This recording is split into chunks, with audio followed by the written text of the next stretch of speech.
আসসালামু আলাইকুম, welcome back to my channel. Ershad kitchen থেকে ইরশাদ বলছিলেন। শীত বলতে বলতে শীত তো চলেই এলো। সকলে শীতে কেমন আছেন কমেন্টে জানাবেন। এই তো দেখতে পাচ্ছেন শিং মাছের রেসিপি নিয়ে আজকে হাজির হয়েছি।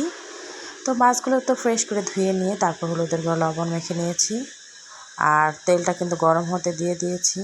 এক এক করে সবগুলো মাছ আমি কিন্তু মশলা মাখিয়ে নিচ্ছি। মশলা মাখানো তো হয়ে গেল, এখন এক এক করে ছেড়ে আমি মাছগুলোকে ভেজে নেব। যারা আমার ভিডিওটিতে ক্লিক করেছেন দেখতে পাচ্ছেন, অবশ্যই লাইক দিয়ে তারপরে পুরো ভিডিওটি দেখে তারপর কমেন্ট করে যাবেন, ফুল ওয়াচ টাইম দিবেন। আর দেখতে পাচ্ছেন এই ফাঁকে আমি কথা বলতে বলতে মাছগুলো কিন্তু এরই মধ্যে ভেজে নিচ্ছি। এক ব্যাস তো ভাজা হয়ে গিয়েছে, আমি আরও এক ব্যাস দিয়ে দিলাম। এখন একটু মাছগুলোকে উল্টে দেব। আমার রান্নার ভিডিওগুলো যদি আপনাদের ভালো লেগে থাকে অবশ্যই সাবস্ক্রাইব করে আমার চ্যানেলটির পাশে থেকে যাবেন, তাহলে সুন্দর সুন্দর রান্নার রেসিপিগুলো আপনারা দেখতে পারবেন।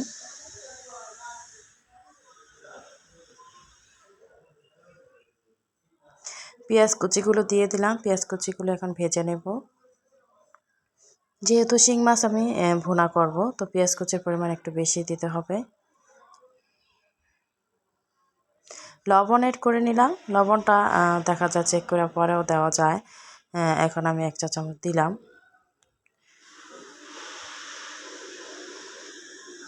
পেঁয়াজটা নেড়ে চেড়ে ভাজা হয়ে গেলে পরে এখানে আমি আদা রসুনের পেস্ট অ্যাড করে দিচ্ছি।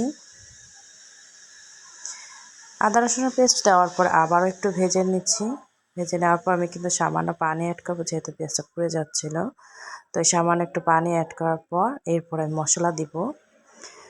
হলুদের গুঁড়ো দিয়ে দিলাম 1 চা চামচ, মরিচের গুঁড়ো দিয়ে দিলাম 1 চা চামচ পরিমাণ। এবার নেড়ে চেড়ে মশলাটাকে প্রায় 5 মিনিটের মতো কষিয়ে নেব সুন্দর করে।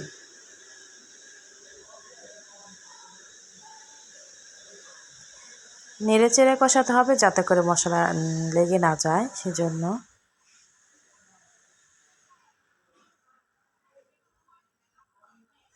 এটা তো আমরা সবাই জানি লেগে যাবে, তবে নতুন রাঁধুনিদের জন্য একটু ভালো করে বলে দিতে হয় যাতে করে মশলা নেড়ে চেড়ে কষিয়ে নেয়, কারণ লেগে গেলে পুড়ে গেলে সেই মশলা তরকারি আর কিন্তু ভালো লাগে না।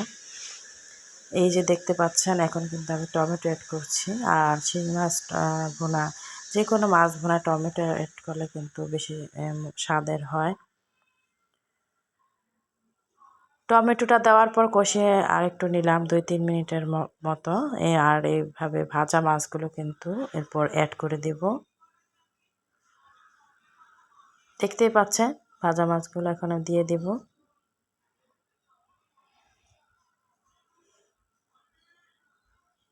এইভাবে একটু মশলার মধ্যে ভেজে রাখা মাছগুলো একটু নেড়ে চেড়ে তারপর কিন্তু এখানে আমি পানি অ্যাড করে দেব।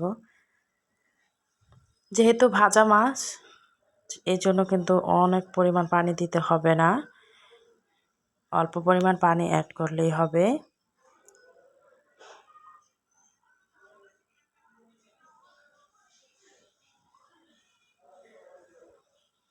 আমি 3টি কাঁচামরিচ এখানে অ্যাড করে দেব। এটা আপনার ইচ্ছে করলে ডলেও খেতে পারবেন, আবার এটা ঘ্রাণ, কাঁচামরিচের একটা সুঘ্রাণ আসবে। আসলে বাচ্চাদেরকে এরকম শিং মাছ খাওয়াতে পারলে কিন্তু অনেক উপকার। দিয়ে দিলাম জিরে গুঁড়ো। জিরে গুঁড়ো দেওয়ার পর আবারও একটু আলতো করে নেড়ে চেড়ে দিচ্ছি।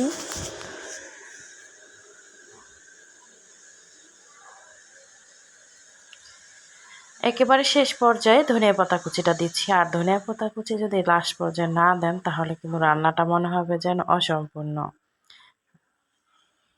রান্না সম্পূর্ণ করতে হলে অবশ্যই ধনিয়া পাতা কুচি লাস্টে অ্যাড করতে হবে। আর প্রায় শেষের দিকে আমার রান্নাটা এখন। আপনাদের কাছে আমার রান্নাটা কেমন লাগলো অবশ্যই কমেন্ট করে জানাবেন, আর অবশ্যই আসলে পুরো সম্পূর্ণ করে তারপর কমেন্ট করবেন। Thanks for watching my video. যারা এতক্ষণ কষ্ট করে আমার ভিডিওটি কন্টিনিউ করলেন, দেখলেন, দেখেই বুঝতে পাচ্ছেন এটার টেস্টটা আসলে অনেক দারুণ হবে। ঝোলের কালার দেখে কিন্তু বোঝা যাচ্ছে। আশা রাখছি এভাবে ভুনা করে খেলে আপনারা অনেক স্বাদ পাবেন। ভালো থাকবেন, সুস্থ থাকবেন।